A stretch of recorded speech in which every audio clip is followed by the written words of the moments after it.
How are you? I'm fine, thank you. May I see your identification? Yeah, sure, here it is. Thank you. What's your name? Shihan. How do you spell it? Shihan, Shihan. What's your first name? M.A. And your surname? Shihan. How old are you? Right now I'm 32 years old. Why are you taking the IELTS exam? Actually, I have a plan to go in Canada, so that's why I sit for this exam, because if you want to go in Canada, then you need to do IELTS and you need a good score if you want to get through express entry process. So that's why I give this exam. Why are you going abroad? Actually, Canada is a beautiful country. After finishing my BBA, I want to go in Australia, but at that time my father was very sick, so that's why I couldn't go there at that time. But right now my family is ready to switch our place, so that's why I'm thinking about to go abroad right now in Canada. Do you work somewhere? Yeah, I work as a territory manager in Budget Prince Spanish Limited. How much time do you spend at your job? Actually, officially it's 9 to 5, but I have almost every day I have to leave my office around 7 to 8 p.m. Do you like your job? To some extent, I think I am, but these days, corporate life is so tough. Then eventually start to dislike your job. But I think until now I'm okay. Do you have a pet? Yeah.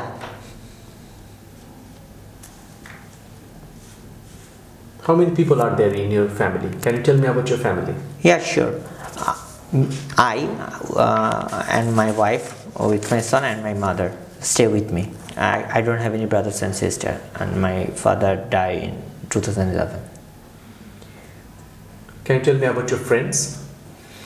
Actually, right now I don't have lots of friends, because these days life is so tough. Everyone wants to deal with their own family, so we have hardly any time to meet each other.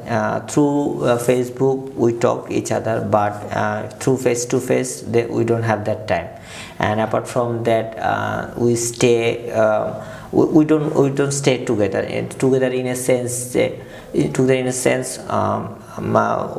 Some of my best friends not even live in Dhaka, so it's hard to meet with each other. Alright, thank you. Now we'll go to the second part. Okay. And this is your cue card. You have 2 minutes to think about, and then you can start.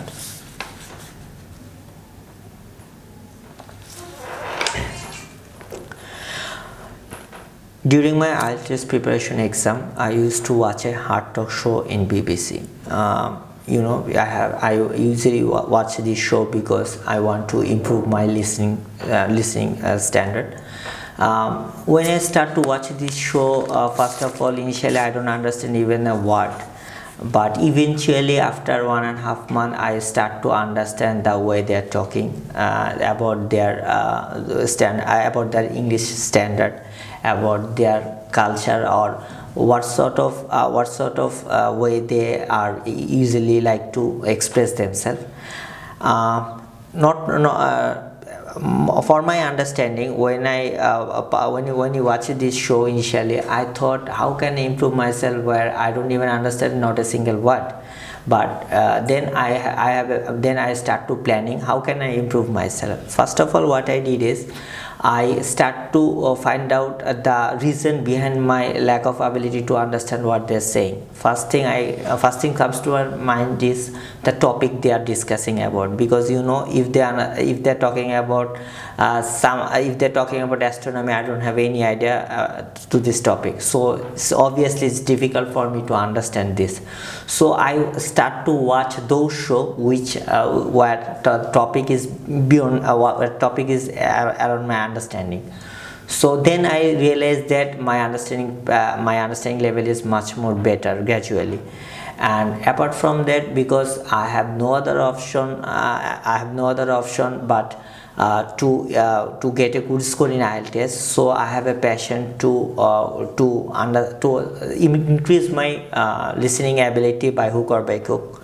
So that's why although initially it's very boring, but I never hesitate to watch this show, because I believe that after watching again and again I definitely improve myself, and actually this sort of I improve a lot.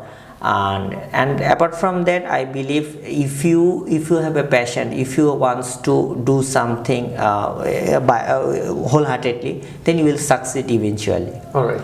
So, what did you find difficult to understand in this show? Actually, some of the speakers here come from their local area, so the way they are talking is very difficult to understand, because they use lot of local language, lot of local tone, which usual general people find it difficult to understand, and some of the expression they are made we are not usually used to with this sort of expression. So these are the things I find it difficult during this tenure when I watch this show. What program do you suggest to watch to the learners? Actually, I believe BBC. First of all, I'll suggest to watch BBC if you increase your understanding level, actually the listening level. Then you can watch a hard talk. Apart from that, there is a travel show which based on the best city around the world. So this show is very interesting, although there is not a lot of talking is going on there, but this show is interesting. Apart from this show, what do you watch on TV? Actually, I have hardly any time to watch TV, but recently I used to watch roadies in MTV. Do you find British accent difficult to understand? Yeah, definitely. Actually, if anyone understand the British language, he can understand any English accent around the world. Because, for example, when I was watching in BBC, and after some time when I switched off to CNN, I find it really easier, because US accent is a lot more easier to understand compared to British accent. You know, British people are what should I say, their accent is very tough, and their expression, their way of expression is also different compared to other English accent people. So I believe definitely if anyone understands English, British people accent, then he or she can understand any English accent around the world.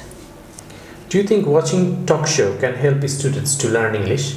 Yeah, definitely, because talk show is such a program where discussion is going on based on specific topic. So definitely it will help them to understand to improve their listening capability. All right, we'll talk now about something else. Okay. Are you good at managing your time? To some extent, I think I am, because I'm a sales guy, so I have to do a lot of work during a fixed time. So I don't say I'm very good at managing the time, but I think I'm okay. What kind of books do you like to read? Once upon a time, I loved to read books of Mr. Humayun Ahmed, late Mr. Humayun Ahmed, because I'm a big fan of him. Once upon a time, I used to feel myself as a Himu, but right now, after his departure, I don't say a lot of book. I don't read a lot of book. What kind of parent do you intend to be? Oh, that's $1 million question actually, because when I was finishing my HSA exam, I have a plan to study in CSE, but my parents forced me to enroll in BBA program, because you know BBA demand is higher at that time. But I don't want to do the same with my future generation, because I believe everyone should have the opportunity to choose his or her own path. So yeah, definitely I have an advice for them, but I don't force them to do what I want to do or what I tell them to do. What does friendship mean to you? Actually, for me, friendship is a kind of blessing, because you get a lot of friend around. You get a lot of friend time to time, but it's very hard to get good friend, because good friend is someone who can stand with you without any hesitation, no matter how difficult your situation is. So I believe friendship is such a thing which usually people don't get. You get a lot of friends in your life, but good friendship, I think it's hardly come. All right. Thank you very much. That's the end of our interview. Okay. Thanks again. Thank you.